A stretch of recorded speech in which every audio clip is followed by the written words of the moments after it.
अस्सलाम वालेकुम। मैं हूं अख्तर अब्बासी और आप देख रहे हैं वर्ल्ड स्पोर्ट्स। वर्ल्ड कप 2023 के लिए पाकिस्तान का स्क्वाड का सभी को इंतज़ार है और जो 15 बेस्ट खिलाड़ी हैं उसकी तफसील मैंने आपके साथ शेयर कर दी है कारकर्दगी के अतबार से गुज़िश्ता रोज़। लेकिन अब सबसे बड़ा मसला ये आया है कि वर्ल्ड कप 2023 के लिए पाकिस्तान के स्क्वाड का ऐलान लटकता हुआ दिखाई दे रहा है, क्योंकि चीफ सेलेक्टर इंज़मामुल हक ने एक बार फिर इस्तीफ़ा देने की धमकी दी है। इसकी वजूहात क्या हैं, इसका हम जायज़ा लेते हैं और जो पस्से पर्दा हक़ाइक़ हैं वो क्या हैं, ये तमाम चीज़ें जानने की कोशिश करते हैं। सबसे पहली बात तो ये है कि एशिया कप 2023 में जो पाकिस्तान को 2 शिकस्तें हुई हैं भारत और श्रीलंका के हाथों, इसके बाद पाकिस्तान टीम का एतमाद जो है बुरी तरह ख़राब हुआ है। उसके साथ साथ अब बहुत सारे ऐसे प्लेयर्स हैं जिनकी पाकिस्तान टीम में, पाकिस्तान के स्क्वाड में जगह पर भी सवालिया निशान उठ गए हैं। वजह सिर्फ ये नहीं है कि सिर्फ ये 2 शिकस्तें हुई हैं, बल्कि कुछ ऐसे खिलाड़ी थे जो कि तवातर के साथ नाकाम हो रहे थे, लेकिन इन 2 नाकामियों के बाद उनकी जो टीम में जगह है उसके ऊपर बहस पहले से कहीं ज़्यादा शिद्दत इख्तियार कर गई है। ख़ास तौर पर फ़खर जमान जो कि लगातार 10 वनडे मैचेस में नाकाम रहे, लगातार 3 सेंचुरियाँ बनाने के बाद उनकी जो फॉर्म है बुरी तरह ख़राब हुई है। शादाब खान का बॉलिंग में आउट ऑफ फॉर्म होना इंतहाई ज़्यादा हैरान कुन है। अलबत्ता जो उनकी बैटिंग कारकर्दगी है वो किसी हद तक तसल्ली बख्श कही जा सकती है। 2022 से वो इफ्तिखार अहमद के हमरा पाकिस्तान की जानिब से सबसे ज़्यादा बेहतर स्ट्राइक रेट से रन्स करने वाले खिलाड़ी हैं। लेकिन इसके साथ साथ मोहम्मद हारिस की सिलेक्शन जो कि वनडे स्क्वाड में उन्हें शामिल किया गया है, एशिया कप 2023 के लिए अफ़गानिस्तान के खिलाफ सीरीज़ के स्क्वाड का हिस्सा थे, तो उनकी सिलेक्शन पर भी सवालिया निशान है। तो कुछ और सिलेक्शन है जैसे फ़हीम अशरफ है, अब वसीम जूनियर जो कि हालांकि मेरे ख्याल में उनको जब से इन आउट के मामले से 2-4 किया गया है उनकी कारकर्दगी भी बुरी तरह मुतासर हुई है। तो इस सूरत के बाद जहाँ शायकीन क्रिकेट पाकिस्तान टीम में बहुत ज़्यादा तब्दीलियाँ करने के इंतज़ार में है। ख़ास तौर पर कुछ लोग ये भी चाहते हैं कि हालिया 2 बरसों में पाकिस्तान का टॉप जो टेस्ट स्पिनर है इब्रार अहमद, उसे पाकिस्तान के वनडे स्क्वाड में, वर्ल्ड कप स्क्वाड में शामिल किया जाए। और इसके अलावा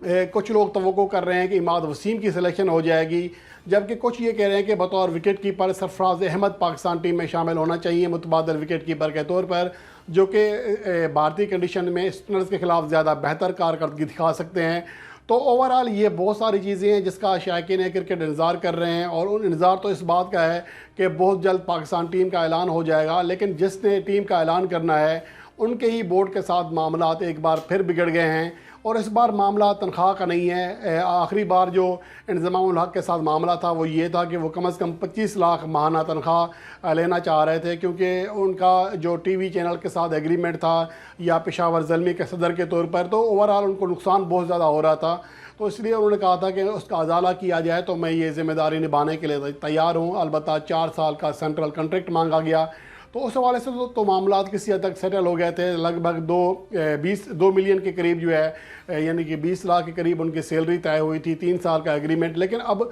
असल चीज़ ये है कि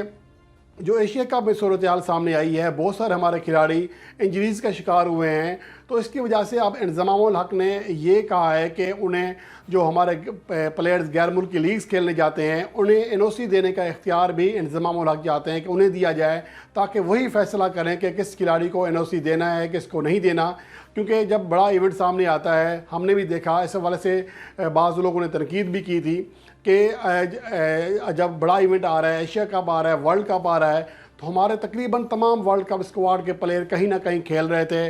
Mohammad Haris, Fakhar Zaman, Rizwan global T20 league खेल रहे थे, इफ्तिखार अहमद वहाँ खेल रहे थे। इसके अलावा कुछ हमारे प्लेयर्स जिसमें नसीम शाह, बाबर आजम शामिल थे, शाहनवाज दानी वो लंका प्रीमियर लीग खेल रहे थे, जमान खान, हारिस रऊफ, शाहीन अफरीदी दी 100 खेल रहे थे। तो ओवरऑल हमारे तमाम जो खिलाड़ी हैं वर्ल्ड कप से पहले इंतहाई ज़्यादा बिजी थे, जिसकी वजह से ज़ाहिर सी बात है जब एक खिलाड़ी लगातार, मशीन तो है नहीं, जब लगातार खेलता रहता है तो उसकी एक तो उनकी फॉर्म का या वो जज्बा है, वो बॉडी लैंग्वेज वो आराम चाह रही होती है, बॉडी लैंग्वेज उस तरह नहीं रहती जिस तरह एक फ़्रेश खिलाड़ी की रहती है। गो के इस बात की भी अहमियत है, अपनी जगह है कि खिलाड़ी को ज़ाहिर है काम खेलना है, तो उसको जब तक प्रैक्टिस नहीं मिलेगी, मैच प्रैक्टिस नहीं होगी, तो उसे उस तरह की कारकर्दगी नहीं आ सकती। लेकिन हमारे खिलाड़ी बहुत ज़्यादा क्रिकेट खेल रहे थे, जिसकी वजह से फ़िटनेस मसाइल सामने आ रहे हैं। तो और यही वजह है कि अब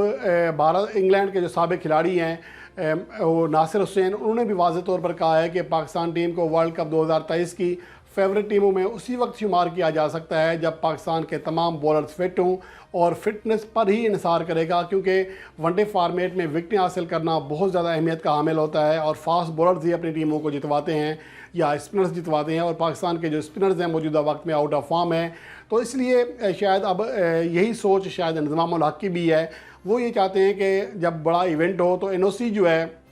اس کا اختیار ان کے پاس ہو، جس کھلاڑی کو ریلیز کرنا چاہیں، جس کو نہ کرنا چاہیں، کیونکہ اصل میں ٹیم انہوں نے سلیکٹ کرنی ہوتی ہے۔ لیکن دوسری جانب پاکستان کرکٹ بورڈ کے چیئرمین ذکا اشرف یا دیگر جو مینجمنٹ کے لوگ ہیں اس حوالے سے اتفاق نہیں کرتے۔ وہ کہتے ہیں کہ یہ کنفلکٹ آف انٹرسٹ ہوگا، کیونکہ جو انضمام الحق کے ایجنٹ ہیں وہ بابر اعظم اور رضوان کے بھی ایجنٹ ہیں، تو یقیناً پھر انہیں فائدہ ہو سکتا ہے کہ انہیں بہت زیادہ لیگز دی جا سکتی ہیں، یا یہ بھی ہو سکتا ہے کہ انضمام الحق ضرورت سے زیادہ کھلاڑیوں کو ریلیز کریں اور این او سی دیں، اور جیسا کہ موجودہ وقت میں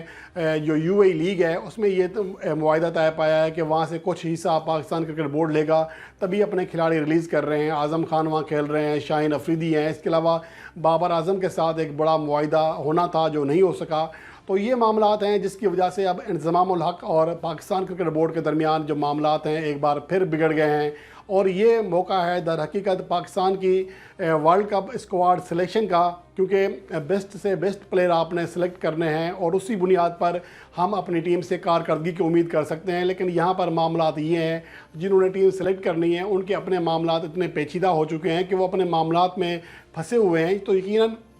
تو اس کے اوپر جب آپ ٹیم سلیکٹ کرتے ہیں تو وہاں کی کنڈیشنز کو دیکھتے ہوئے بہت سارے معاملات دیکھنا پڑتے ہیں، اور بھارت کے اندر چونکہ بدقسمتی سے ہماری جو باہمی کرکٹ ہے ہوتی نہیں ہے، ہمارے پلیئرز آئی پی ایل کھیلتے نہیں ہیں، تو بھارت کی جو کنڈیشنز ہیں ٹھیک ہے